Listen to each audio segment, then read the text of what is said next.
once you're done with your bottom pressures, you're actually ready to run this flowing flow material balance exercise. So you just go into the next tab, click run. What the software goes in and does then is that it goes in and calculates the flow material balance, and it spits out some points on the screen.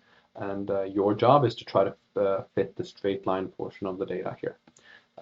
There's a lot of theory here that I'll probably skip in this short video. But what I'd like you to do is to zoom in to the lower left part of the plot. And you see there's a very nice straight line portion of the data here that you can smooth into a little bit more. And then when a deviation from the straight line portion of the data is being observed, that's when you actually get multi-phase flow effects into the system.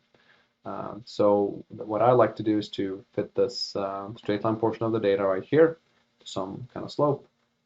Then relaunch my calculation, and I'm just double checking here that the tank size that I've picked from a flow material balance is providing us with a average reservoir pressure versus time that is higher than the bottom pressure, and we see that is what we're having here and for this interpretation. And up to the left here, you can see that my estimated pore volume is around 540,000 barrels, and that I'll use to bound some of my RTA work a little bit further down. With this feature as well, there's a recovery factor analysis feature that you can toggle to here.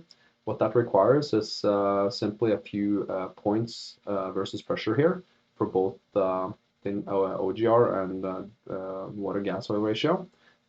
And what is a key with this flow material balance technique is that it uses, instead of rel perms, it just uses the ratios to predict the EORs in this particular feature. So here, the only thing you need to do is to forecast that that empirically provided trend right here. I do that for both water and oil. And after you've picked some points, you can also move them around if you're more or less happy with it. You also need to provide a forecast of your bottom hole pressures. I think my forecasted final pressure should be around 500 for this well, maybe even less. Let's do 300. Then I'll do the forecast start. That can be around 700 maybe, or maybe even less, 650. So I'm just adjusting this bottom hole pressure here versus time. Once I'm done with that, I just simply click run, and the software will spit out basically some EORs, and to